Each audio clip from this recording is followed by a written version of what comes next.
I am back and I'm officially recording another video for YouTube. And I'm so grateful for the support from last week's video. Sometimes when you create something, even though you hope people will see it, it can feel like you're just creating something in a vacuum and that it will go out to the internet void. So I appreciate people who sent me an email letting me know they watched or who left a comment. It really means the world. And I'm really excited to do my first official recap of week one of The Artist Way. What I want to do in these videos is share my experience of what Julia Cameron, the author of The Artist's Way, is trying to get across because I don't want this to just feel like a book summary. That's not the purpose of me documenting my journey through The Artist's Way. But what I want to do is create a space where I can process what I'm learning, but also take you along with me in the hopes that you will connect some dots in your own life, and not just related to creativity, but lessons in being human, lessons in what it means to step into something new or to embrace a part of yourself that maybe you haven't let yourself express. So that is really the goal of me doing these recaps after the Artist Way chapters. It's not to tell you exactly what Julia Cameron, the author, wanted to get across, but my interpretation of that. And be sure to stick around at the end of the video because I'm going to give my honest feedback about how I've been doing with the morning pages that you're asked to do as part of the Artist Way journey, as well as share what I did for my first artist date this week, where I took myself, what I did, and kind of give you the full scoop of that. So one of the very first themes that I gathered from chapter one of The Artist Way is that in order to nurture our inner artists, or in order to show up in the world and express ourselves, and really just to be human at all, we need to find ways to establish inner safety. She said that some of the most important things that we need to give our artist or our inner artist are support, encouragement, safety, and nurturing. These are the things that help make an artist. And I will argue that these are the things that are so crucial to just being human. These are the things that I've been actively practicing for the last 5+ years, and with my clients. I have a whole section right at the beginning of my most popular resource, the Relationship Anxiety Toolkit, that focuses in on self-compassion as one of the most important tools that we need in order to navigate relationship anxiety, but really just to navigate being human. Because at the end of the day, if our inner critic is louder than our inner supporter, the inner part of us that is encouraging, nurturing, supportive, then no wonder we are not going to be able to move forward into the type of life that we want to have. To me, it makes so much sense that our inner artist or inner creativity, or really any form of expression that we want to bring into the world, will probably thrive a lot more when it's coming from a place of support and encouragement versus a place of criticism. Even though we might think it's better to just be harsh on ourselves and make this whole 12-step plan and we have to follow it perfectly. Really, if we can create that sense of inner safety as our foundation, then that can be something that we return back to, even if we're feeling out of control or we're feeling like things are challenging. And to me, this sense of inner safety is something that I'm trying to actively cultivate right now in the midst of this transition for You Love and You Learn, in the midst of not being clear exactly what direction I'm going in or what is the next thing that I'm going to bring into this world right now. It feels like coming back to a sense of inner safety is going to be so important. And I don't think without a foundation of inner safety, I would even be recording this video, because if I felt like I didn't have any sense of inner support, then I would be stuck on the sidelines waiting to actually put something out. I wouldn't be able to sit down and say, okay, even if this might be uncomfortable, I trust that I'll be okay. And so I'm really proud of the baseline of inner safety that I've created, or at least a foundation where I'm willing to try new things, like trying a ceramics class, even though when I first started, I was literally like, how the heck am I going to do this? It's so hard. Or getting a watercolor kit and actually practicing painting, even if it's not perfect. Like, I think I have a strong enough sense of inner safety, but I know that there's still plenty of room to grow in that, because I can still find myself feeling stuck or not sure how to take the next steps because it feels too uncomfortable or scary. So, all of this to say, how can we learn to create a sense of inner safety? That is kind of the question that is posed in this first chapter of The Artist Way.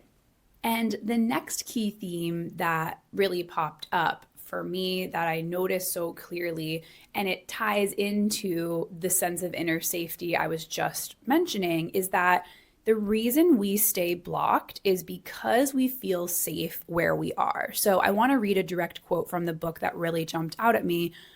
Most of the time, when we are blocked in an area of our life, it is because we feel safer that way. One more time. Most of the time, when we are blocked in an area of our life, it is because we feel safer that way. And I feel this deep in my core that if we feel stuck, let's say in a pattern of every night we just plop down and watch Netflix. I've literally been doing that this week. Nate's been out of town and I've just been plopping down and watching Netflix and kind of getting into my scrolly mode. It can feel safer to stay in that pattern than to say, hey, I feel like I need a new routine. I want to start doing more hobbies or start actually tapping into more of my creative activities after work. That might feel unsafe because what's comfortable and familiar to me is staying in my comfort zone and not doing anything that's pushing myself out of what I know. So that's just one example. Another example could be it's more comfortable to stay anxious about something because that's what our mind and body are used to doing, giving us patterns, analyzing, trying to figure things out, trying to be in control. That might actually feel more comfortable to us than to step into the unknown and actually try to just feel content, because that's new and that's uncomfortable.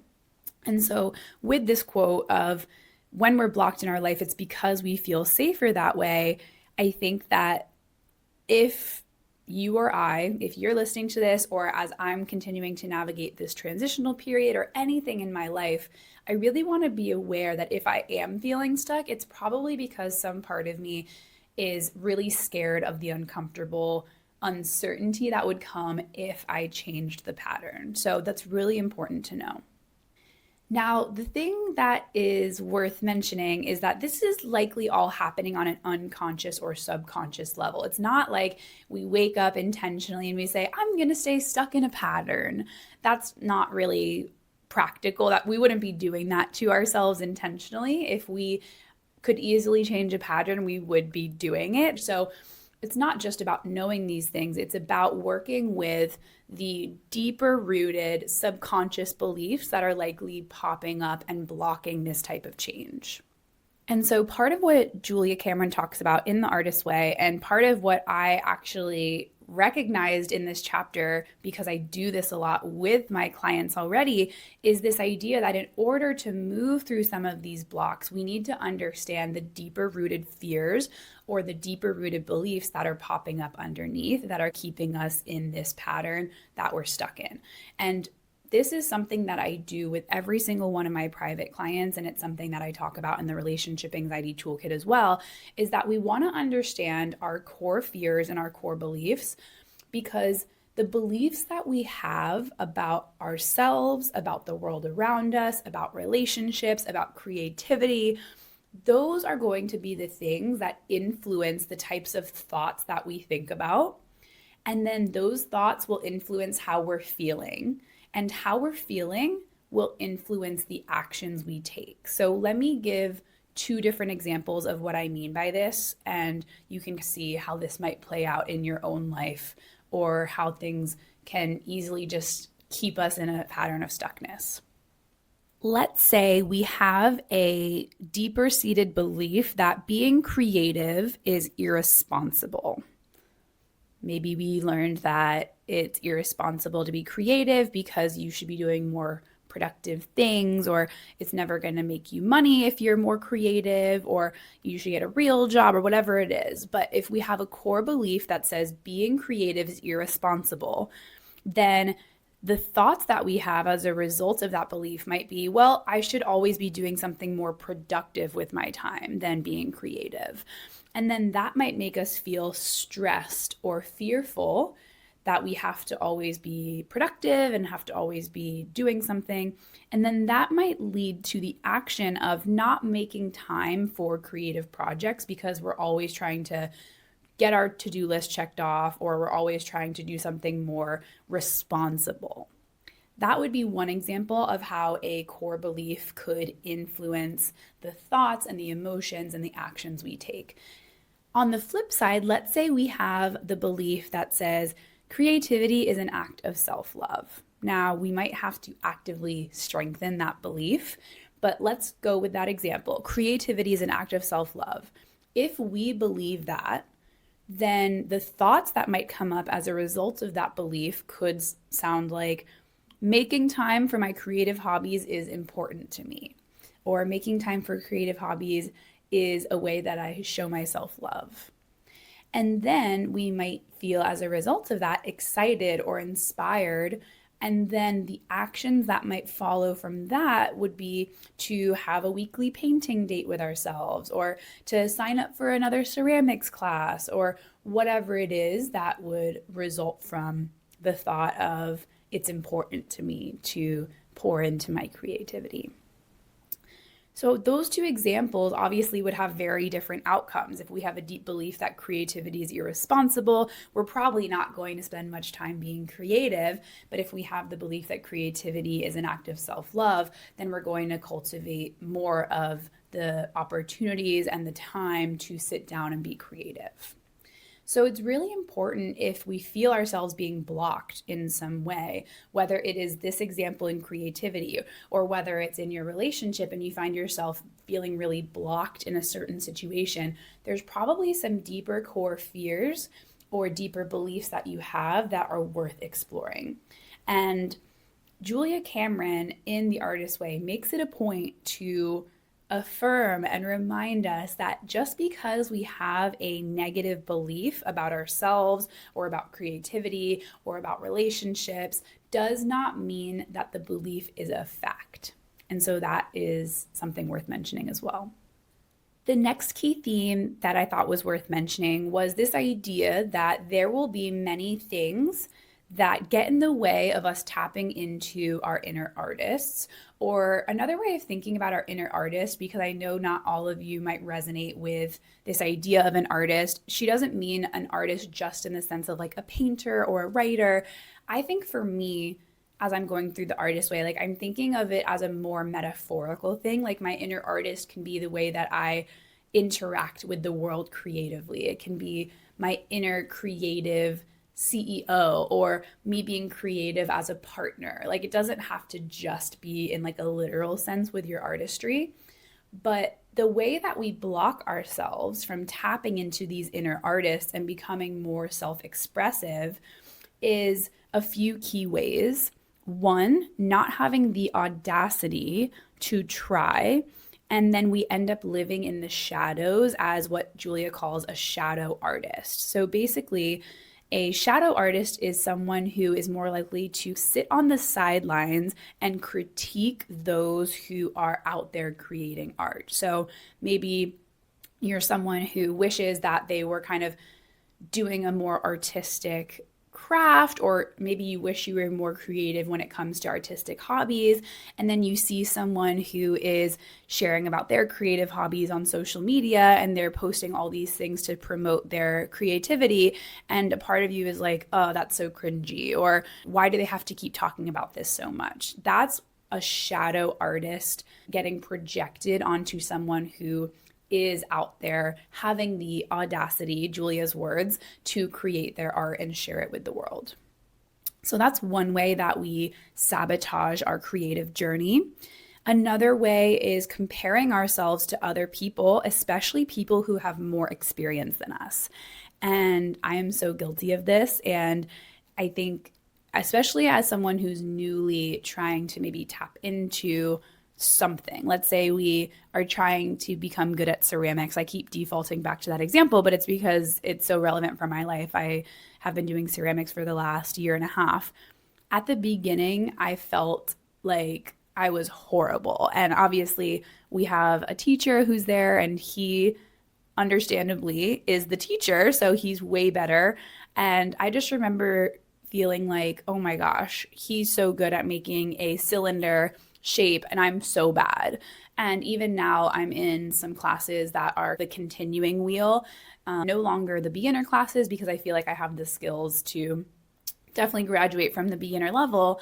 But there are people in there that are making 5-pound vases or these huge bowls. And I still have a hard time making something on the pottery wheel that is more than 2 or 2.5 pounds of clay, which is a big mug size or, a small to medium sized bowl. But there's people who are bringing 3, 4, 5 pounds of clay, making these huge vessels. And if I was only looking at those people as a sign if I should keep going, then my brain would probably say I should quit, like I'm so bad at this. But if I look backwards at how far I've come in the last year and a half, I've been getting gradually and gradually better each time. And so it's really important to remember that we can look at others for inspiration, but when we start comparing and saying, oh, well, they're so much better than me, or oh my gosh, they're killing it and I'm not, that is sabotaging our own ability to grow in wherever we want to grow. So unless we use comparison as a cue to help us say, oh, I really admire that person, how can I start practicing more of that thing? Then comparison is going to be really unhelpful and lead to a lot of self-sabotage. And the last example that Julia shares of ways that we sabotage our creative journey is letting other people's feedback or criticism affect our feelings about something. So basically externalizing our sense of self-trust onto other people's opinions. And this can be so easy to do. Like we can easily ask our loved ones or a friend or someone, what do you think about this? And if they even hesitate slightly, that can really affect how we feel. So I think it's really important for me, and this is something I'm still practicing, is I don't have to tell every single person every idea of what I'm doing. Like last week's video where I introduced this series, I didn't tell anyone that I was recording. I didn't tell Nate, I didn't tell my best friends, I didn't tell my family, because I really wanted to protect myself from any potential feedback or direction that they might have given. And I knew that that would slow me down, even if it was said in the most loving way of like, oh, are you going to find creative ways to edit it? Or what are you going to call it? Or like, what's the purpose of it? I know that would have gotten me more into questioning myself. So I just went ahead and did it. This is a lesson in cultivating self-trust, is that this doesn't mean never ask people for their opinion, but start internally with checking, well, what do I think? Or what do I want to do first? And then see if you can share that from a more confident place so other people are there to support you instead of asking others to tell you what to do next. A key theme that I absolutely loved in week 1 of The Artist Way is the reminder that in order to grow at anything, whether it's creativity or grow in any skill that we want to grow in, we need to allow ourselves to be a beginner. And there was a really great quote from a man named Joseph Chilton Pierce that says, "To live a creative life, we must lose our fear of being wrong." And this is so true. I've found this to be so true in the work that I do and in even just, again, like ceramics or cooking something new or learning to make my at-home matchas. Like we have to be willing to not know everything and try in order to get better at something. And this is something that can be really intimidating, especially for the inner perfectionist who wants to be put together and wants to look good and wants to have everything ready to go before they take the next step. But that ultimately is a form of procrastination and self-sabotage, which says I have to get all my ducks in a row before I can take that next step. The other day, I saw this video from Ed Sheeran talking about advice that he lives by. And he says every time he goes into the studio, he repeats this mantra to himself, dare to suck. Because he could walk into the studio that day and he could make an amazing song, but he has to dare to also suck and create a sucky song. He has to acknowledge this might be the worst song I've ever created, or it could be great. But if you go in with that expectation of everything has to be great, it adds so much pressure. So I really loved that. And I think it encapsulates a lot of the messages that Julia Cameron was trying to get across in The Artist Way. And in the little like side pages, or I don't know what to call it, the extra white space on the pages of The Artist Way, if someone knows what those are called, leave me a comment. But in the empty space of the pages of The Artist Way where I'm writing notes, I wrote that the artist mentality is embracing the cringe, where the shadow artist mentality is judging the cringe. So the shadow artist sits there and says, oh, that's so cringy and you shouldn't be a beginner and you have to get it all figured out before we start, but they end up never doing anything. They stay in the shadows. Whereas the artist is embracing the cringe, trying something new, willing to not be the best at something. Julia emphasizes that we want to be immediately great, but artist recovery doesn't work that way. It is awkward, tentative, and even embarrassing. So cheers to letting ourselves be awkward and figuring things out as we go. And to wrap up this theme, there was another quote that I really liked. It is impossible to get better and look good at the same time. So good. We won't always get better and look good at the same time, meaning that we can't always just have everything buttoned up. We're going to have to sometimes say, I have no idea what I'm doing. And that's partially what I'm trying to embrace through this YouTube series, is by taking you along the way and saying, I don't have a full idea of exactly what I'm doing, but I'm figuring it out and I'm willing to be a beginner and kind of put myself back in this beginner's mindset. I'm hoping that it is almost like an exposure therapy for me, where my inner perfectionist wants to have everything buttoned up, but I'm really just showing you the behind the scenes of this is a work in progress still. The last key theme that I want to talk about from week 1 really ties everything together that I've been talking about in the video so far. So we talked about that our inner artists and just really our inner humans need to have a sense of safety.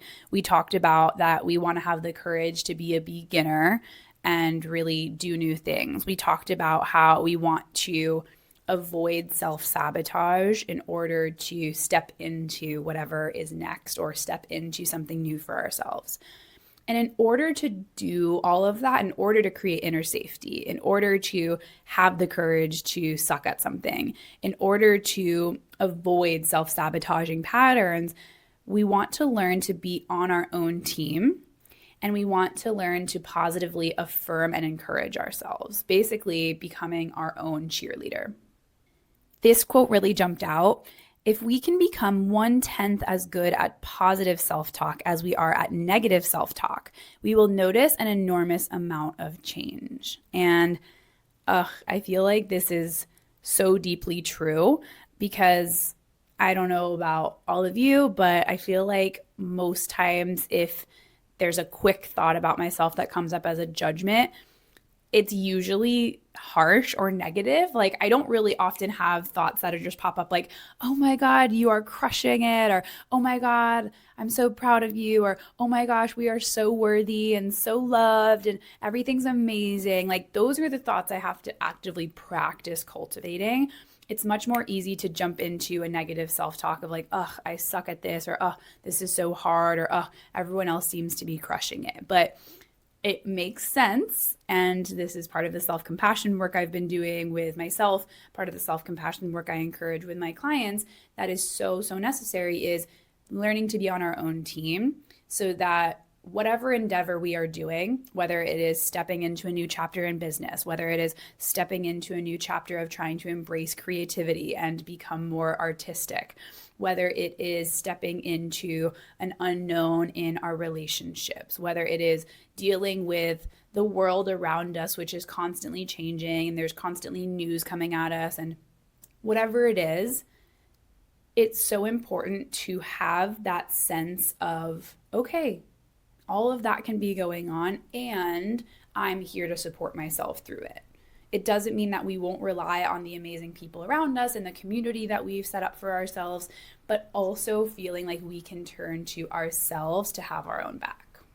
One of the barriers to creating a more loving relationship with ourselves that Julia talks about in The Artist Way is that it may feel so new and uncomfortable for us that when we start trying to actually go for our dreams or support ourselves, there might be a voice that pops up in our head that says, "Who do you think you are?" Or "Why are you doing this?" Or "That's not what we're used to." And those are the inner voices that we really want to get out into the open. We want to understand what these voices of doubt have to say so that we can practice affirming the opposite things and practice creating a much more positive way that we relate to ourselves. So in the book, the ways that she talks about positively affirming ourselves can be things like cleaning up our self-talk, starting to notice the negative ways we talk to ourselves and flipping the script on a lot of those things, not in like a way of "I love myself" or "I'm amazing." It's not that, but finding beliefs that do feel true and that we can begin to practice more intentionally. And we want to start taking ourselves seriously. That is a way that we can practice affirming ourselves, is actually taking ourselves seriously. So hey, I have this goal to complete The Artist's Way, and I'm not going to do it perfectly, but I'm going to go through these 12 weeks. I'm going to create the recap videos. I'm going to try to be intentional with morning pages. If we set that goal, which I am doing, then I'm going to take myself seriously as best as I can over these next 12 weeks, because if we can't take ourselves seriously, then it's going to feel like we are not on our own team.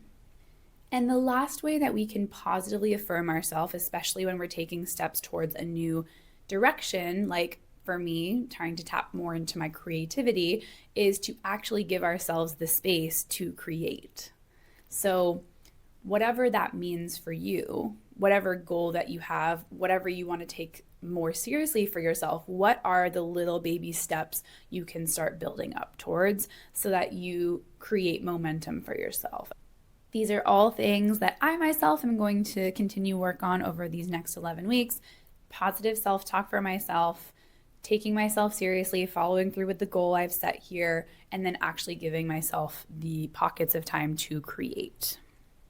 At the back of the book, Julia listed some creative affirmations as ways that we could practice positively affirming ourselves. And I, like I said, am not into some of the ways that I hear people talk about affirmations, where it's like stare in the mirror and say "I love myself" until you really believe it. That to me doesn't feel helpful, but some of the positive affirmations that she had put in this book felt true for me already. And so it didn't feel like I had to lie to myself about something. It felt like I just wanted to strengthen these new beliefs. So some of the creative affirmations that I'm going to keep returning to through the rest of The Artist Way are: I am allowed to nurture my artist. I think that is so important, like giving myself that permission. And I already do believe that I'm allowed to nurture my artist, but really leaning into that. I am willing to create. I think that's a really positive way of seeing things, because here I am showing up. I'm willing to create, and just continuing to give myself more proof of that being true. I'm willing to be of service through my creativity. I really liked that one, because I feel like when I'm being creative, I love getting to share that. Like, it's fun for me to make something in ceramics and then give it to someone else to hopefully brighten their day. Or it's fun for me when I can make a video like this and hopefully it will connect with you, the listener or the watcher. So I really love that. And then I am willing to experience my creative energy. So all of those felt like the positive affirmation that I am going to continue to bring with me through the rest of the Artist Way. And last but not least, as promised, I want to give you an update on how things have been going with the parts of the book that are not just reading the chapter. So just quick reminder, the key pillars of the Artist Way are 1, reading through the chapter and doing the exercises in the chapter. But then the other pieces are morning pages and a weekly artist date. Morning pages are sitting down to write 3 pages of stream of consciousness writing. And I would say that overall, morning pages are going fine for me. I still kind of question, am I writing free flow enough or am I overthinking it? Because it's surprisingly hard to sit down and write 3 pages and just let your thoughts trickle out without your rational brain turning on and saying, what should I be writing about? Or is this the right way to do it? And so I'm continuing to practice that. I would say that today, this was my 1 week anniversary, LOL, about writing morning pages. This is my first full week of doing it. And I would say that today was probably the most powerful of all the days so far. So I started this morning with some really negative thoughts about myself, I would say. I mentioned Nate's been out of town, and I feel like I've been very loosey-goosey with my schedule. Like, I've been watching a lot of TV and going to bed later, and I'm just like, oh my gosh, like the new Ginny and Georgia season's out, let's binge that. Or just getting into scrolling. And I feel like when Nate's here, I'm more encouraged to try and connect with him. But when I'm alone, it makes sense. Sometimes I just default to being on my phone a little bit. So that hasn't felt great. And I was also judging myself for not feeling grateful enough for the things in my life. And that's a thought that I've struggled with before, which is that there's so many great things in my life, the people in it, my parents, my brother, my friends, Nate, like the business that I've created, my clients, the community that I have, the apartment we live in, like all these things that if I really slow down and just think about it, like I am so freaking lucky and I have so many great things in my life, but I feel like my brain still kind of defaults to like, here's what's missing, or I should feel more grateful for it. And so that was feeling really hard this morning. And by the end of the morning pages, stream of consciousness as best as I could, the last page was almost a full page of everything that I'm grateful for, but it was done in a very kind of like free-flowing way. Like things were just popping up and I didn't have to overthink about it. And so this, I would say, is the first morning pages where I felt like I actually saw there was a block that was removed. Like I woke up with all these thoughts like blah, blah, blah, blah. And then when I got them out on the page, it felt like I was a little bit lighter. And a key part of morning pages that Julia says is that you don't have to go back and read them. Like I don't have to go back and read the criticism of myself or the thoughts that I was having, the negative thoughts. Like that gets to stay in the journal. I don't have to go back and look at it. It was just getting it out of my head and onto the paper that felt really cathartic today. So I'm excited about that. And I'm going to keep just trying to do morning pages in the best way I can, not going into it with a goal to feel lighter or feel any type of way, but just as a way to continue practicing the art of like free flow writing. And then the second piece of the extra tasks besides reading the chapter is a weekly artist date where you take yourself and try to tap into creativity in some way, not even like with a certain goal, but just to do something that gives you new inputs. And so the artist date that I did this week, which was inspired by something in the book, was taking $10 mentally. I did it on my credit card, not a $10 bill, but taking $10 to Goodwill and seeing if I could buy accessories for a concert that I was going to last weekend and only limit it to the $10. And I was able to find these really amazing jean shorts and then these cute black sunglasses they were in the shapes of hearts. And it was perfect because it was actually a concert that was during World Pride weekend. And so the hearts were really relevant for the theme and the shorts fit really well. And it actually inspired me to donate some old shorts that I've been hanging on to that are jean shorts, but they were just too short and too tight. And these felt like so much more comfortable, and they were literally $5. And so I was like, I need to start going to Goodwill more or other shops like that because there's so much stuff there. So I would say there wasn't any groundbreaking epiphany from this artist date rather. It was just like something new and something that I haven't really done. And so I think it's cool just to try something like that and kind of see what you can put together or see what comes of it. That's, I think, the key thing with morning pages and the artist date this week. Even though there wasn't this big epiphany or there wasn't any groundbreaking aha moments, it was just a chance to like get the reps in with something new and give myself a chance to practice and build towards these skills that will hopefully be a foundation for my artist to be nurtured.